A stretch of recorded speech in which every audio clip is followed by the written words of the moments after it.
क्या आप जानते हैं कि जिसे आप प्रेम समझ रहे हैं, भगवान बुद्ध के अनुसार वह केवल एक मानसिक बंधन या मोह हो सकता है? क्या आपने कभी जाना है कि आखिर वास्तविक प्रेम क्या है? यदि नहीं, तो आइए आज प्रेम की उस परिभाषा को समझते हैं जो हजारों साल पहले भगवान बुद्ध ने हमें बताया था। नमस्कार दोस्तों, स्वागत है आप सभी का हमारे चैनल बौद्ध दर्शन में, जहां आंतरिक जागरण के साथ प्रतिदिन हम कुछ नया सीखते हैं। दोस्तों, भगवान बुद्ध की शिक्षाओं के अनुसार प्रेम केवल एक भावना नहीं है, बल्कि एक गहरी मानसिक अवस्था और साधना है। बुद्ध ने जिस प्रेम की बात की है वह मोह से बिल्कुल अलग है। बुद्ध के अनुसार वास्तविक प्रेम के 4 मुख्य स्तंभ हैं, जिन्हें उन्होंने ब्रह्म विहार कहा है। आइए इन चारों को विस्तार रूप से समझते हैं। पहला, मैत्री अर्थात निस्वार्थ प्रेम। मैत्री का अर्थ है सबके प्रति मंगल भावना रखना।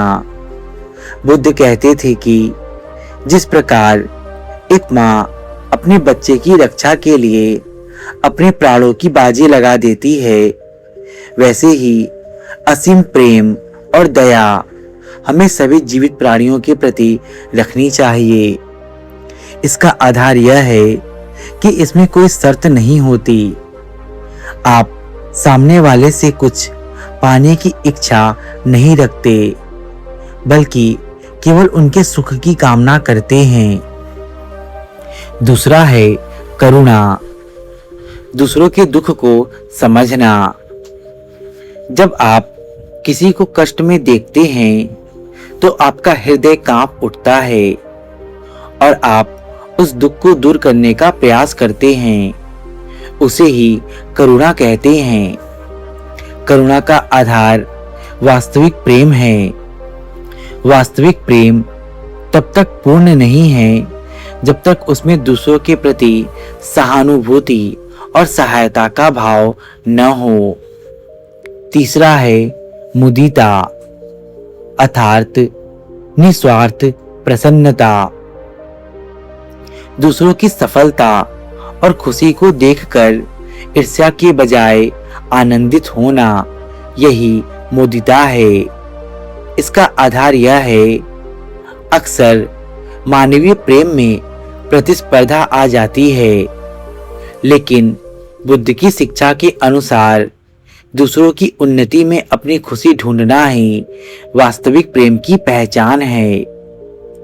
चौथा, उपेक्षा समता या संतुलन।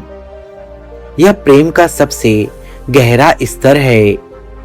इसका अर्थ है बिना किसी भेदभाव के सबको एक समान देखना, चाहे वह मित्र हो, शत्रु हो या अजनबी। अपेक्षा का अर्थ उदासीनता नहीं है, बल्कि एक ऐसी मानसिक संतुलन है जहां आपका प्रेम बाहरी परिस्थितियों या व्यक्ति के व्यवहार पर निर्भर नहीं करता। अब आइए मोह और वास्तविक प्रेम के अंतर को समझते हैं। बुद्ध ने चेतावनी दी थी कि जिसे हम साधारण भाषा में प्रेम कहते हैं, वह अक्सर मोह होता है। मोह यह पकड़ने की कोशिश करता है और इसमें अपेक्षाएं, डर और जलन होती है। जब अपेक्षा पूरी नहीं होती तो मोह दुख का कारण बनता है, जबकि वास्तविक प्रेम इससे भिन्न है। वास्तविक प्रेम यह मुक्त करता है। बुद्ध के अनुसार सच्चा प्रेम वह है जो व्यक्ति को स्वतंत्रता दे और उसके चित्त को शांत करे, न कि उसे बेचैन करे। निष्कर्ष यह है, भगवान बुद्ध के अनुसार वास्तविक प्रेम का आधार अनासक्ति और स्वतंत्रता है। जब आप स्वयं के भीतर शांति पा लेते हैं, तभी आप दूसरों को वास्तविक और शुद्ध प्रेम दे सकते हैं।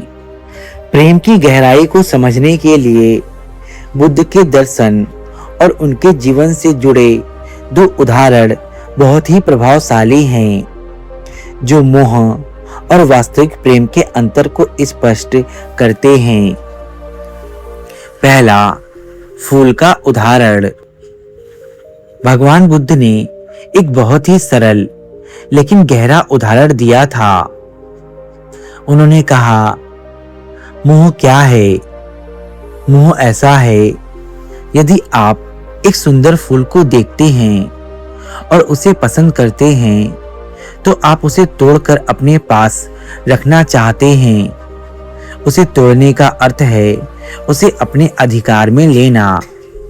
परिणाम यह होता है कि वह फूल कुछ ही समय में मुरझा जाता है और मर जाता है, जबकि प्रेम इससे भिन्न है। प्रेम, यदि आप उस फूल से वास्तव में प्रेम करते हैं, तो आप उसे कभी नहीं तोड़ेंगे। इसके बजाय आप उसे हर रोज पानी देंगे, उसकी देखभाल करेंगे और उसे खिलते हुए देखकर प्रसन्न होंगे। वास्तविक प्रेम सामने वाले को अपनी शर्तों पर चलाना या उसे अपना बनाने की कोशिश नहीं करता, बल्कि उसे वह बनने में मदद करता है जो वह वास्तव में है। दूसरा, माँ और इकलौते पुत्र का उदाहरण। बुद्ध ने करणी मित्र सूक्त में मैत्री को समझाने के लिए यह उदाहरण दिया है। जिस प्रकार एक माँ अपने इकलौते पुत्र की रक्षा के लिए अपने प्राणों की परवाह नहीं करती और उसे बिना किसी शर्त के प्रेम करती है, वैसे ही प्रेम हमें संसार के समस्त प्राणियों के प्रति विकसित करना चाहिए। माँ का प्रेम गहरा इसलिए है क्योंकि उसमें त्याग है। वह यह नहीं सोचती कि बच्चा बड़ा होकर उसे क्या देगा। वह केवल बच्चे के वर्तमान सुख और सुरक्षा की चिंता करती है। बुद्ध कहते हैं, जब हमारा प्रेम केवल मेरे बच्चे या मेरे परिवार तक सीमित रहता है, तो वह बंधन है। लेकिन जब वही माँ जैसा निस्वार्थ भाव हम एक अजनबी या किसी पशु पक्षी के लिए भी महसूस करने लगते हैं, तब प्रेम अपनी वास्तविक गहराई और अनंत सीमा को छू लेता है। संक्षेप में, प्रेम की गहराई पाने में नहीं, बल्कि स्वयं को मिटाने और दूसरों के प्रति समर्पित होने में है। तो अगली बार जब आप किसी से कहें, मैं तुमसे प्रेम करता हूँ, तो खुद से पूछिएगा, क्या यह उसे बांधने की कोशिश है या उसे और भी स्वतंत्र बनाने की? क्योंकि वास्तविक प्रेम की शुरुआत स्वयं से और फिर पूरी सृष्टि से होती है। अगर बुद्ध के ये विचार आपको सही लगे, तो इसे अपनों के साथ साझा करें और प्रेम का सही अर्थ फैलाएं। नमो बुद्धाय।